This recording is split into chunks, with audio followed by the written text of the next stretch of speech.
Oh man, the Boston Celtics season comes to an end after a 119-81 loss to the New York Knicks. The New York Knicks advanced to the Eastern Conference Finals for the first time since 2000, where they took on the Indiana Pacers, who they'll take on again from 25 years ago. Congratulations to both those teams. Both those teams got the upper seeds, the Cleveland Cavaliers and Boston Celtics out of here. This video is about the Boston Celtics and their team needs going forward and looking at what I'm thinking about this team going forward. Looking at the Celtics, they desperately need some front court help and some youth on this front court for this team. Some athleticism as well, but let me talk about the bigs at first. With KP's illness, we don't know his trade value at this point in time. I know he's up for an extension and stuff like that, but maybe there's a deal that they can work out that's a little bit lower than a fair deal that he can find on the market. And especially with his illness, I don't know what that case is. Looking at it from the standpoint for the Celtics, he has that 1 year left on his deal. His trade value, obviously, let's see an expiring deal, so that helps in any trade with that. But I think the Celtics have trouble trading first-round picks because they're over that second apron, so it's difficult to move future picks that are owed and frozen and stuff like that and all the stuff of that nature. So we'll see what happens with KP. Unfortunately, him being with this illness hurt the Celtics in the playoffs, and he hasn't really been healthy, even dating back to last year's playoff run. So it's just happening again. So it's going to be interesting to see what they do with him moving forward. Hopefully he's healthy and gets that stuff sorted out. That's the first thing first. Looking at Al Horford, who's 39, going to be 40 next season. He can most likely return on a minimum. We'll see what happens with him. He can't play as many minutes at this stage of his career. I think he should be a day on, day off player, that type of thing. Take a game here, off and on. Going forward, because he's still serviceable, can still hit the outside shot, can play solid defense as a low post defender. But we saw that he was taken advantage of by Karl Anthony Towns in the post at times, and certain guys are just able to handle out just at this stage of his career. It's just easy to score on him in terms of getting in, finishing over the top of him, and pushing him out the way at this stage. So if he's going to be able to stick around, we need to be able to find some help for him. Luke Cornett is most likely gone as a free agent. Definitely earned that, maybe as a fringe starter or a rotational big somewhere else. Some people are saying up to $10 million, $15 million for him on the open market for the right team or whatever the case may be.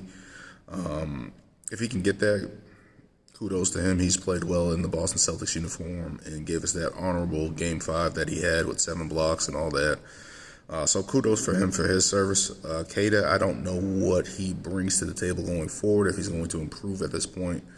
I would have liked to see him get more playing time, but we just don't know what he is at this point for the Boston Celtics. Looking at that standpoint, we need to find a big that can protect the rim and rebound. That is something desperately that this team needs. A pipe dream would be a Steven Adams or a Walker Kessler, guys like that. But because of the Celtics' financial situation, I'm not sure if they can do that and make that work. But that will be the number one need, because I feel like that's something that this team desperately needs. We can't keep depending on Tatum to grab 10, 15 rebounds in the playoffs or in tight games and stuff like that on a nightly basis. We can't keep doing that to him. Even Jaylen Brown to help on the boards and stuff like that. Team rebounding is important, but it helps if you have a big that can actually get in there and grab the boards. That's the number one thing. And some athleticism outside of Tatum and Brown. I'm not really seeing the athletic boom for this team that other teams seem to have. Guys that can finish over the rim, lob threats, things of that nature. I don't know who they can get in that regard. Maybe take a look at Kai Jones, who's a young big, who I think can fit in the right place and just given the chance can be pretty good. I know he's had some problems and stuff like that, some injury stuff like that. But we got to find something there to help on the front line and just add some youthfulness, explosion. I miss Time Lord for the Boston Celtics, Robert Williams, who is often hurt out there in Portland. If there was a way to get him back and he can be healthy, maybe that'll be a pipe dream as well. But looking at this Boston Celtics team, it just seems like they didn't have that. Maybe there's an upgrade for Hauser there. I know Hauser has had just signed that deal, 4 years, I believe it's 4 years, $40 million, or 4 years, $44 million.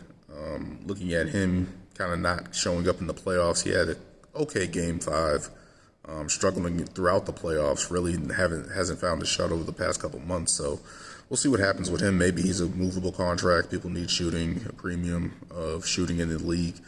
Maybe he can help another team, and that can help us get somebody in return.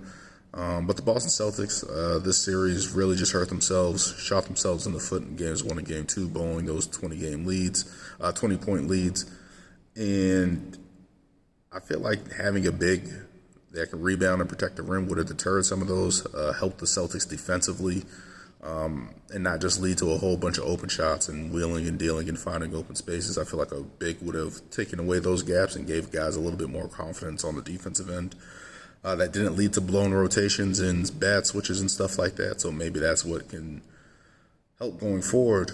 And then add insult to injury in Game 4, I would have took a series loss if Jason Tatum was healthy. If we can trade that, that would be awesome. But in Game 4, unfortunately, Jason Tatum tore his Achilles, and that was the domino effect of not handling our business in Games 1 and Game 2. Maybe that was just attrition, wear and tear, and stuff like that. Non-contact injury.